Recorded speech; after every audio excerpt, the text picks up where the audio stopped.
Je viens dans ta présence, le cœur assoiffé de toi. Je m'attends à toi.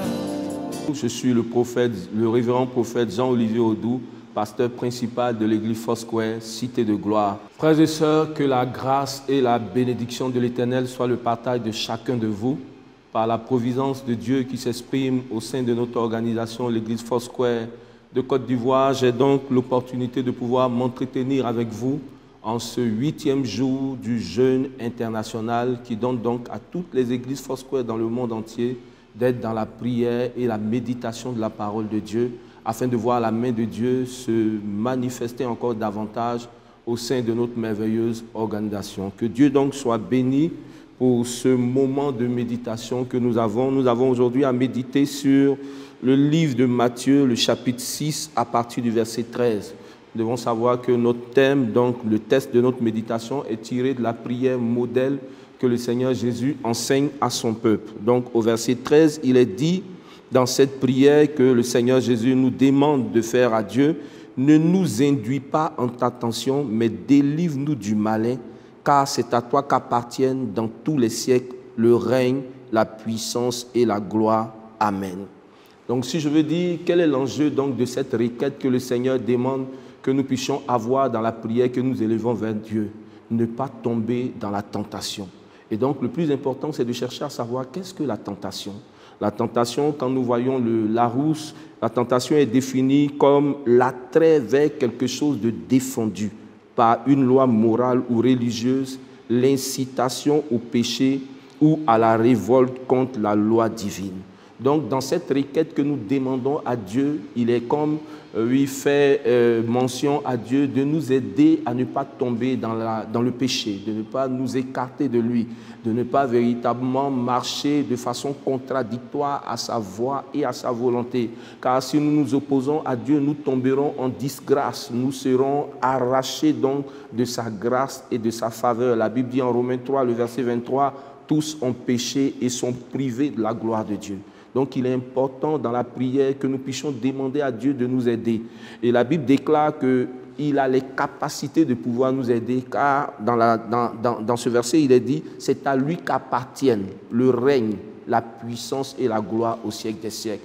Je pense que personne de nous ne devrait compter sur ses propres capacités, oui, dans le sens de vouloir vivre une vie sainte ou une vie de sanctification. Dieu a besoin de nous aider et il est important, si le Seigneur le demande que nous puissions, oui, avoir ce désir, à ce que nous puissions le demander dans la prière. Ça veut dire que dans ta prière, il est important que tu demandes à Dieu, au Dieu qui peut tout, au Dieu qui est le maître des temps et des circonstances, de t'aider dans toutes les circonstances où tu te trouveras, dans tous les moments où le diable voudra en quelque façon se manifester contre notre vie. Donc c'est un moment important donc, dans notre prière, car le diable a 3 noms. Il est le menteur, il est l'accusateur et il est le tentateur. En Matthieu 4, on dit il est le tentateur. Tomber sous la tentation de Dieu, du diable, tomber donc, être induit en tentation, c'est quitter la grâce de Dieu, quitter la voie de la bénédiction de l'Éternel et tomber sous le pouvoir du diable, sous le pouvoir des ténèbres. C'est ce qui s'est passé avec le premier homme et la première femme, Adam et Ève, un seul acte. Oui, où ils se sont écartés des prescriptions de Dieu, leur a donné d'être plongés de façon profonde dans la disgrâce, dans la malédiction et dans la condamnation, être tombés sous le pouvoir du diable. Or, le diable est décrit en Jean 10, le verset 10, comme celui qui est venu pour égorger, détruire et voler. Donc, quel est donc l'enjeu de cette requête que nous faisons à Dieu? Ne nous permet pas de tomber sous le pouvoir de celui qui est venu pour nous égorger, pour nous détruire et pour voler. Alléluia. Nous voyons comment, dans le passage de Luc 4, à partir du verset 1 au verset 13, le Seigneur Jésus a été tenté par le diable.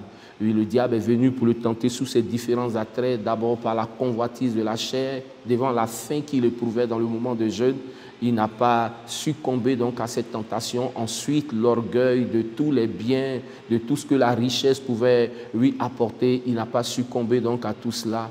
Et le diable est venu encore pour le tenter, ce que je peux dire aujourd'hui, sur le domaine de l'onction, parce qu'on voit beaucoup d'enfants de Dieu qui, parce qu'ils ont la grâce de Dieu, parce qu'ils ont l'onction, la puissance de Dieu, se disent qu'ils peuvent se permettre tout. Oui, lorsque le diable lui a dit de changer les cailloux en pain, il n'est pas tombé dans cette tentation.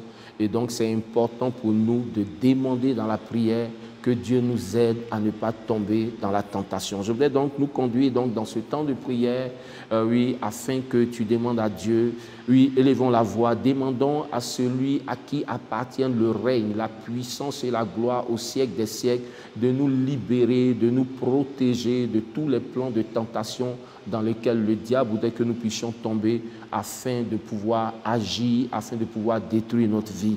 Éternel, je te rends gloire. Tu es le Dieu suprême, tu es le Dieu tout-puissant, tu es le maître des temps et des circonstances. Nous faisons appel à ton règne, à ta puissance, à tout ce que tu peux faire afin que, Seigneur, tu nous libères du pouvoir de l'ennemi qui veut, par la tentation, nous donner de tomber en disgrâce, qui veut nous donner de quitter donc ta gloire, qui veut donc nous donner de quitter le chemin de ta bénédiction. Seigneur, aide-nous. Nous avons besoin de toi. Nous avons besoin de toi. Par nous-mêmes, nous ne le pouvons pas, mais nous pouvons tout par ta force. Nous pouvons tout par celui qui nous fortifie. Merci pour ta grâce donc qui est à notre disposition, pour ta main puissante qui est étendue dans la vie de chacun des frères et des sœurs donc de l'Église dans le monde entier, pour les éloigner et pour les libérer de la tentation. Prends la gloire de la victoire que tu nous donnes sur le tentateur. Au nom de Jésus. Amen.